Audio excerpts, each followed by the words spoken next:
Alors peut-être pour me présenter rapidement, donc moi je suis DRH de Rémy Cointreau, qui est un groupe de spiritueux familial qui a bientôt 300 ans d'âge. On fêtera les 300 ans en 2024, donc une commémoration assez exceptionnelle. Groupe familial, je l'ai dit, qui fait un petit peu plus d'1 milliard de chiffre d'affaires, 98% de l'activité hors de France, donc on est vraiment un groupe très très tourné vers l'international, et avec une culture et des valeurs dont je reparlerai tout à l'heure, mais qui sont extrêmement fortes et qu'on a vocation à maintenir pour se singulariser par rapport à nos éminents concurrents.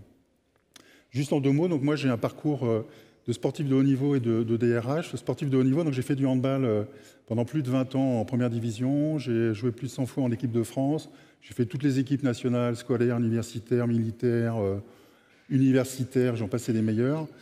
Donc j'ai baigné dans cet univers du sport de haut niveau pendant des années et forcément ça m'a fabriqué en tant qu'homme et en tant que DRH, puisqu'en fait dans ma pratique au quotidien, évidemment je fais toujours référence aux valeurs du sport qui restent indéfectiblement, j'aurais pas dû le dire, marquantes et qu'on s'approprie bien entendu. Alors je voulais juste illustrer quelques points sur les valeurs en fait du sport et le sport et les valeurs en entreprise et la transposition qu'on peut en faire. La première, en fait, évidemment, c'est la notion de jouer collectif. Alors, venons d'un sport collectif, c'est plus facile à dire, bien entendu, mais je vais vous donner un exemple. J'ai eu la chance de faire partie d'une équipe qui a été la première équipe de handball française à atteindre une finale de Coupe d'Europe. C'était jamais arrivé avant. À chaque fois, on était un peu les losers de deuxième zone. La France était toujours en deuxième rang. Et puis, cette année-là, en fait, on est parvenu, à force d'entraînement, d'investissement vraiment massif, et avec une équipe qui était assez remarquable, à parvenir à une finale de Coupe d'Europe, ce qui était exceptionnel. Et c'était à l'époque où Canal+ commençait à investir dans le sport de niveau et donc à médiatiser un petit peu cette discipline. Et le truc dont je me rappelle le plus, en fait, c'est ce que nous a dit le coach juste avant la rencontre. Le coach nous a dit, en fait, vous êtes en finale d'une Coupe d'Europe, c'est la première fois que ça arrive, c'est juste exceptionnel, donc quel que soit le résultat, de toute façon, vous rentrez dans l'histoire. Et il a dit un truc qui m'a vraiment marqué, il a dit, aujourd'hui vous êtes 12 sur la feuille de match, vous savez que le handball ça se joue à 7, donc ça peut être 7, 8, 9, 10, 11, 12, mais certains jouent plus que d'autres, et il a dit, certains vont jouer, d'autres ne vont pas jouer, certains vont marquer, d'autres ne vont pas marquer, peu importe, vous êtes tous sur la feuille de match de cet événement exceptionnel, et ce qu'on retiendra demain, après-demain, c'est même pas le résultat, ce sera le fait que vous faisiez partie de cette histoire. Et c'est exactement ce qui s'est passé, c'est-à-dire que des quelques décennies après, on se souvient de cet événement comme ayant fait partie en fait d'une équipe qui a réalisé cette performance au-delà du résultat. Entre parenthèses, on a perdu, mais c'est pas très grave, c'était pas l'objectif principal. En tout cas, c'était l'objectif de gagner, bien entendu, mais c'était déjà une telle réussite qu'en fait, on était bien content de participer. Donc, le sens de tout ça, c'est de dire, on fait partie d'un projet, on fait partie d'un collectif, chacun apporte sa contribution, et ça renvoie aussi aux notions de diversité. Il y a des gens qui sont plus buteurs, d'autres un peu moins, d'autres plus défenseurs, d'autres un peu moins, etc. Donc chacun a sa contribution, et c'est ça qui fait en fait la performance d'une équipe dans un sport collectif, et évidemment dans l'entreprise. Un deuxième exemple que je voulais citer, c'était le fait que souvent dans les organisations, on s'échine à essayer de faire en sorte que les collaborateurs s'améliorent sur des points faibles, identifiés année après année, après année. Alors qu'en fait, ce n'est pas ce qu'il faut faire. Et j'ai un très bon exemple dans le sport à nouveau. Dans cette équipe que je viens de citer, donc, qui était l'US Créteil, on avait un joueur qui s'appelait Hassen, qui avait démarré le handball de façon assez tardive, donc qui n'avait pas les gestes techniques, puisqu'il n'avait pas une pratique très longue. Il avait commencé vers l'âge de 18 ans, et vers 22-23 ans, il était encore un peu gauche.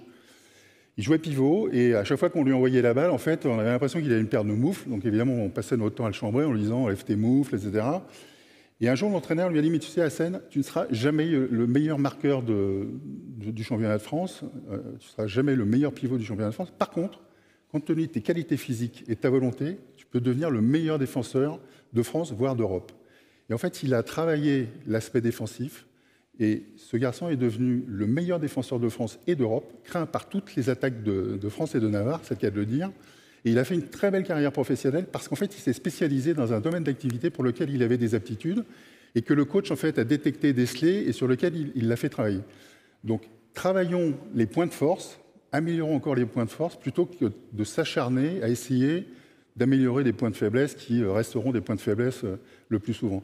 Donc ça, c'est un grand enseignement aussi que que j'ai tiré en fait de cette pratique sportive. Troisième enseignement, c'est évidemment l'humilité, parce que vous passez par des victoires, des défaites, des moments de doute. Donc forcément, vous avez besoin d'être dans l'humilité en permanence, notamment quand vous êtes dans les équipes phares des championnats, où toutes les équipes, si vous prenez l'analogie avec le foot, tout le monde a envie de taper le PSG. Donc tous les week-ends, ils sont attendus partout.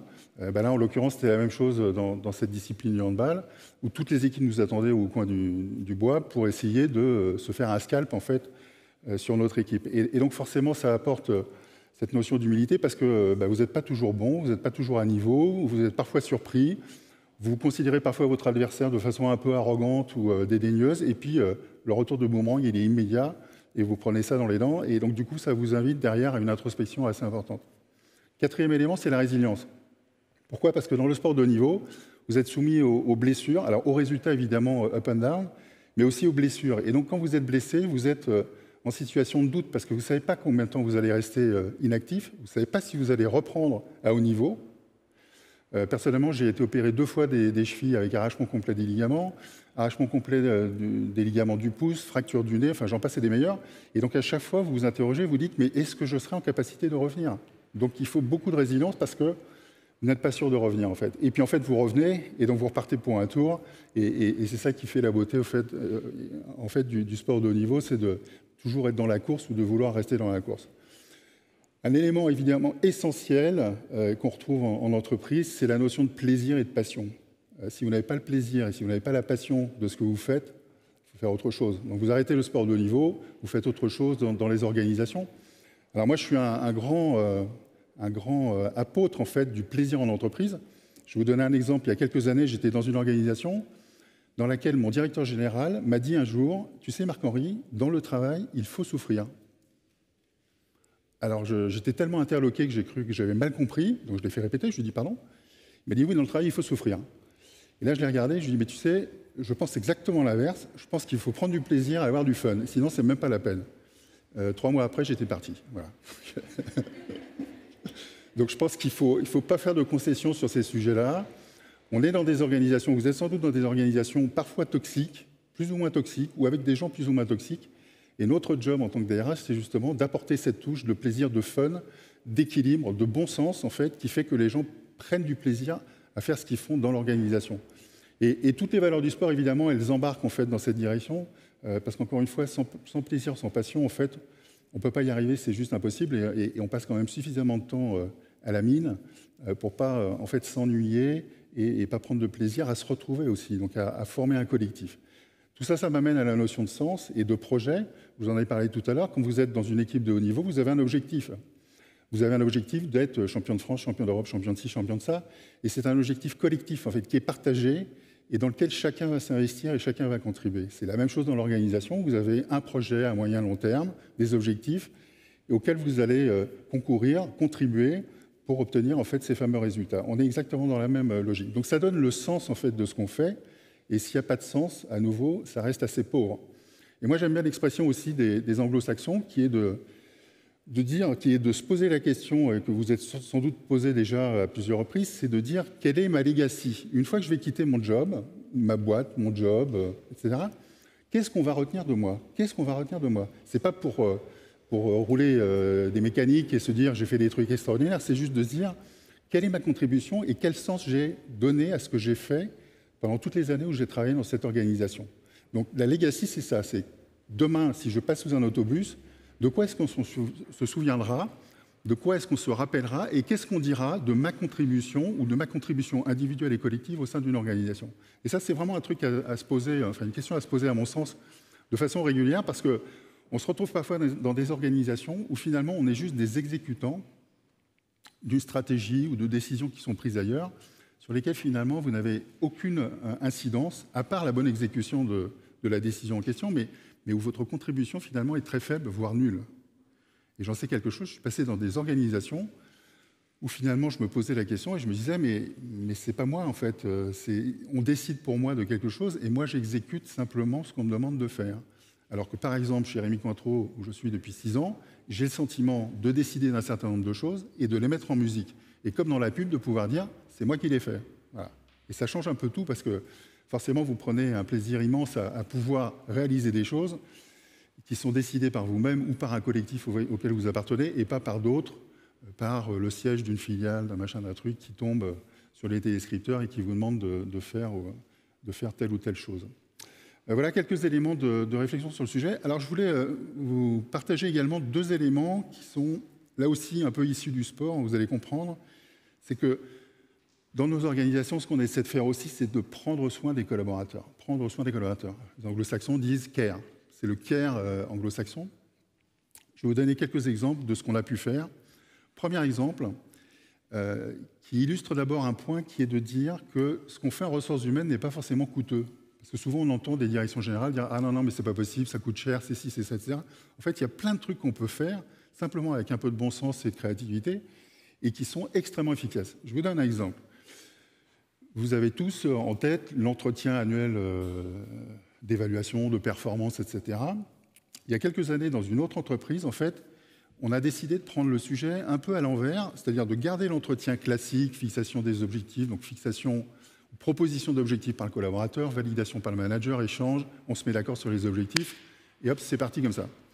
Et en fait, on a rajouté un élément en se disant, on va introduire une notion de care, de prendre soin du collaborateur, et cette notion-là était la suivante. L'idée, c'était de dire, moi, manager, je vais demander à mon collaborateur, pendant l'entretien, juste en démarrant l'entretien, en quoi je peux l'aider sur un projet personnel.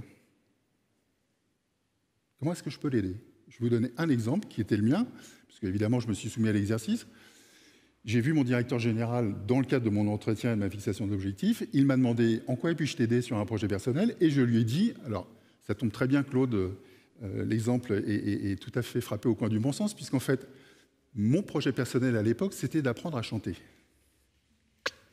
Véridique. Mais pour apprendre à chanter, il fallait que je sois à l'autre bout de Paris à 19h le mercredi soir pour suivre un cours de chant. Et souvent, quand vous êtes dans ces situations, pour être à 19h, il faut partir à 17h ou même avant. Et c'est pas toujours facile parce que votre patron vous demande un truc 5 minutes avant que vous partiez, ou vous avez une réunion, ou un truc, ou un machin. Et en fait, l'idée, c'était de se dire, tu veux apprendre à chanter le mercredi soir à 19h, je m'engage, moi, directeur général, à ne pas te solliciter en fin d'après-midi, à te foutre une paire royale pour te permettre d'aller suivre ton cours. Parce que je sais que c'est important pour toi, et que si tu réalises ton rêve, tu seras plus épanoui, plus équilibré, et tu seras encore plus investi dans l'organisation.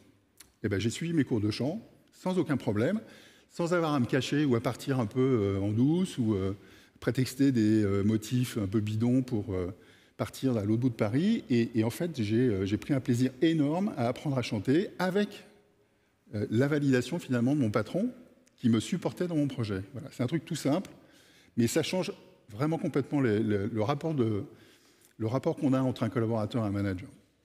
Deuxième exemple de prendre soin d'eux, il y a 2 ans maintenant, on a pris une décision qui était la suivante. Vous savez que dans la plupart des organisations, notamment les groupes internationaux, etc., les dirigeants, le comité de direction, le COMEX, bénéficient d'un check-up médical parce qu'on considère que ce sont des sportifs de haut niveau, qu'il faut qu'ils soient vraiment au top de leur forme, et donc ils sont chaque année soumis à une batterie d'examens pour qu'ils soient vraiment ultra performants. Okay, et c'est très bien. Mais sauf que c'est réservé à une élite. Et en fait, il y a 2 ans, on a pris le contre-pied en fait, de cette proposition. Alors, le comité exécutif de Rémy Cointreau bénéficie, et j'en bénéficie de ce check-up médical depuis plusieurs années. Mais donc, j'ai décidé de rendre ce check-up médical disponible à l'ensemble des collaborateurs en France, c'est-à-dire à 750 collaborateurs, sur la base du volontariat, une fois tous les 2 ans pour les moins de 45 ans, une fois tous les ans pour les plus de 45 ans, avec des examens complémentaires liés aux pathologies qu'on peut rencontrer à partir de ces âges-là. Et les personnes qui font ce check-up médical pendant une demi-journée repartent avec un rapport vraiment extrêmement complet qu'ils peuvent communiquer à leur médecin traitant pour suivre les pathologies. Et juste pour vous montrer la puissance du dispositif, donc encore une fois sur la base du volontariat, j'ai lancé ce projet en janvier 2019. En septembre 2019, j'ai rencontré les personnes qui s'occupent de l'organisation logistique de ces bilans, puisque c'est sur plusieurs sites en France, etc., pour 750 personnes, donc c'est quand même un sacré bazar. Et cette personne-là m'a dit, sur les 750 personnes éligibles, on en a déjà 100 qui ont fait ce bilan, ce qui est donc énorme en termes de réussite de lancement de ce type de projet. Et la personne m'a dit, et sachez que sous couvert du secret médical, bien entendu, nous avons déjà diagnostiqué des pathologies graves parmi ces 100 personnes. Ce qui m'a fait dire un jour à une de mes collaboratrices préférées dans mon équipe, si un jour je dois me retourner sur ma petite vie de DRH et trouver un truc intelligent que j'ai mis en place, je pense que c'est ça.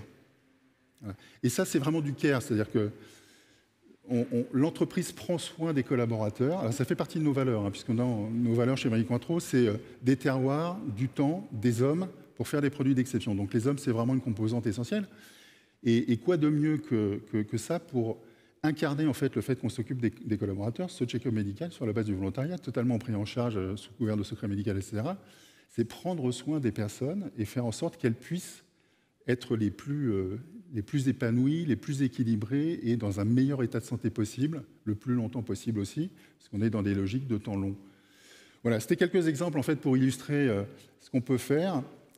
J'ai oublié une valeur pour moi qui est essentielle aussi, à la fois dans le sport de haut niveau et dans l'entreprise, c'est la curiosité en fait.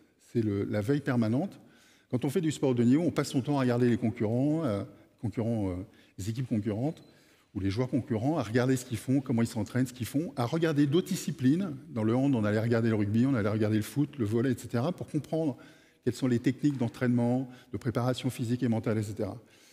Dans l'organisation, c'est pareil. Et vous en êtes les témoins aujourd'hui, hein, puisque vous êtes justement en état de veille et en état de curiosité en venant passer un samedi ici. Et moi, je vous encourage à continuer à le faire parce que je vois trop souvent aussi des managers me dire « Ah non, mais moi, j'ai pas le temps d'assister à des petits déj, des conférences, des machins, tu comprends, j'ai du boulot. » Alors souvent, par provocation, je leur dis bah, « Tu sais quoi, moi, j'ai rien à foutre et c'est pour ça que je peux sortir, aller à la NDRH et ailleurs. » Donc, et en fait, c'est une fausse barbe. C'est-à-dire que c'est exactement la même chose que quand vous dites à quelqu'un « Qu'est-ce que tu lis ?» et que la personne vous dit « Ah, mais j'ai pas le temps de lire. » C'est pas qu'il n'a pas le temps de lire, c'est qu'il ne se donne pas les moyens de lire. Si vous voulez vous donner les moyens de le faire, vous trouvez la possibilité de le faire. Donc faites-le. Et moi, je considère aussi que sortir, aller voir ce qui se passe ailleurs, devrait être obligatoire. Ça devrait même être dans les job desks, en fait. Ça devrait être dans les job desks. Ça devrait être une obligation d'aller se nourrir, en fait, de ce qui se passe. Et j'ai passé 6 ans chez PepsiCo. On a mis en place tout un tas de trucs. Et à chaque fois que je raconte ça, les gens me disent « Ah bon, vous avez fait ça, vous avez fait ci, vous avez fait ça. C'est extraordinaire. » Et moi, je leur dis « Mais en fait, j'ai rien fait de particulier. Je suis juste allé chercher des bonnes idées à gauche et à droite. Et après, je les ai stockées dans mon petit cerveau et je les ai cosmétisées à la sauce PepsiCo le jour où c'était opportun, parce que ce n'est pas forcément opportun. Donc en fait, on n'a rien inventé. Ce n'est pas la peine d'inventer la machine à camber les bananes. Elle existe, elle est en vente libre, donc allez vous servir.